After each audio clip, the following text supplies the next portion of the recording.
is it? That's okay. Yeah. Thank you. Hello everybody, and welcome once again to Spiritual Threads, and this is video 6. I want to just extend a little bit more on, and to make a few more comments pertaining to Ben and his drug addiction. As you know, in video 5, I was talking about my friend and colleague Reverend Karen Lee Sampson, and the fact that she had sent Ben an email, and in which she had done a reading and channeled directly from Spirit, and Spirit had told her that Ben was gay. And so I want to make a few more comments in regards to that situation, and that is that naturally I discovered later on, like I said, that Ben was he was infuriated and very angry about the email that Karen had sent him. And what I want to say is that Ben has so much anger within him and resentment, and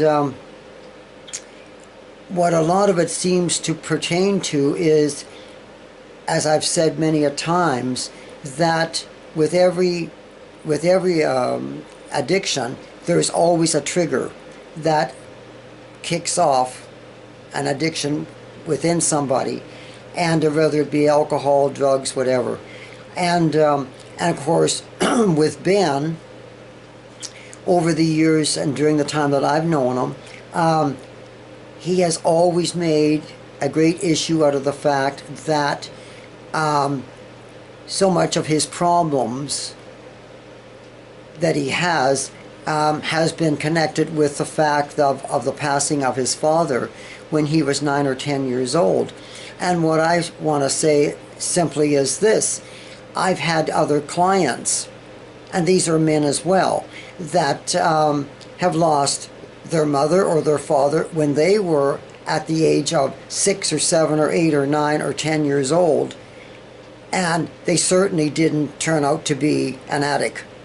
And so therefore I don't see that as being the main cause for his particular addiction.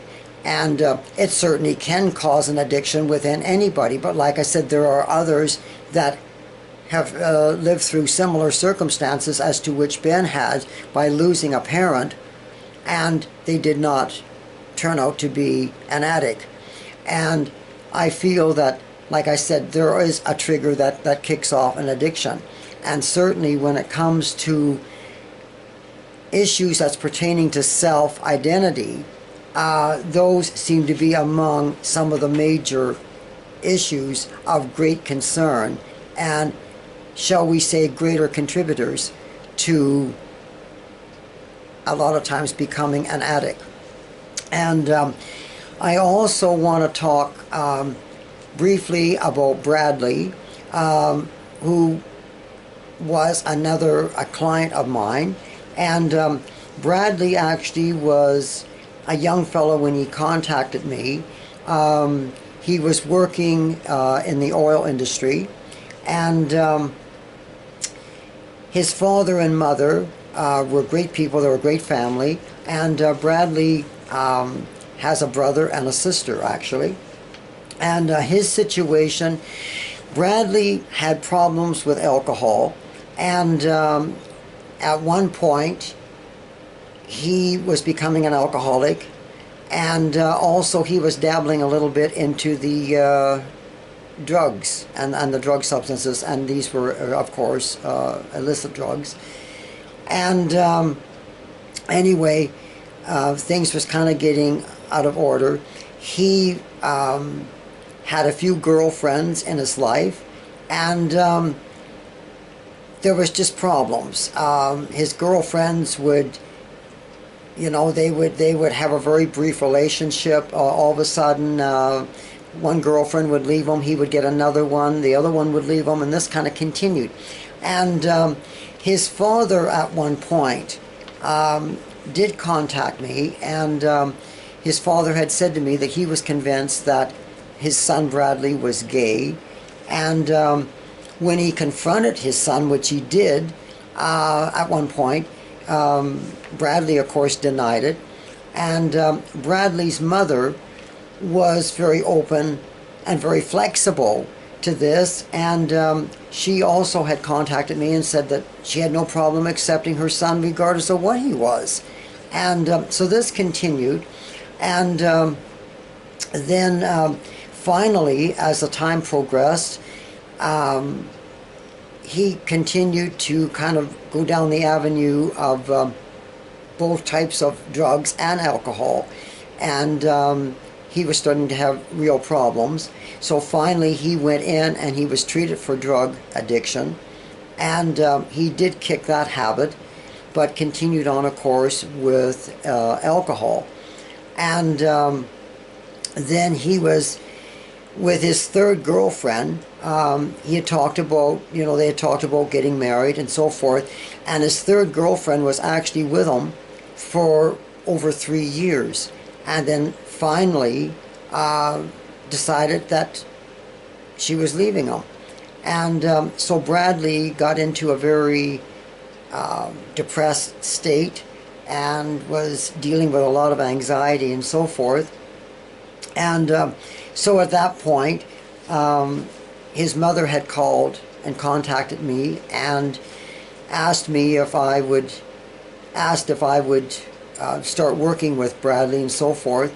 And so anyway, I said, well, that would have to be his decision. So anyway, at a later time, which was I believe a few months later, Bradley at one point phoned me at about 2:45 in the morning, in the early hours, and phoned me and said to me very quietly on the phone that he was wondering if I would ask Spirit if he was gay.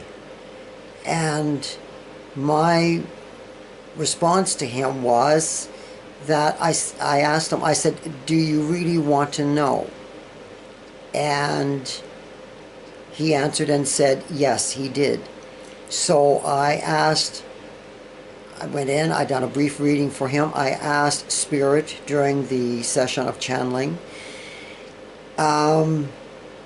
And I've got the answer, of course. And I then said to Bradley on the phone, I said, I have the answer. I said, are you sure you want to know?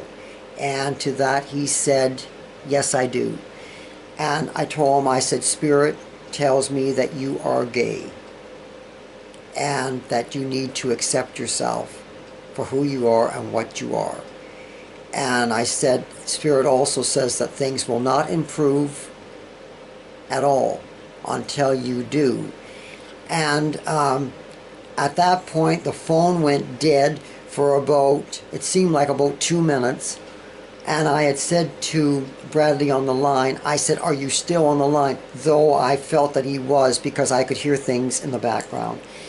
And so after about, like I said, about 2 minutes, he then responded, said that he was still online. He was speaking very quietly, very calmly, and said that from the time that he was about 15 or 16, he said he believed that he was gay. He said his brother discovered it even a bit earlier, because he said at one point, when they were all living at home and so forth, and with their parents and so forth, he said they had went to a family gathering, and he said it was during at one of these family gatherings that his brother, when they returned home, and they were both guys were in their bedroom, and they were sleeping in separate beds and so forth, and he said his brother had spoke up and said to him, he said, I believe, he said, you're gay. And Bradley said, he said this was something, he said, he said, like, him and his brother were very close, they still are. And he said his brother is his best buddy, but he said it just was something, he said, I thought about, but then just kind of put it out of my mind.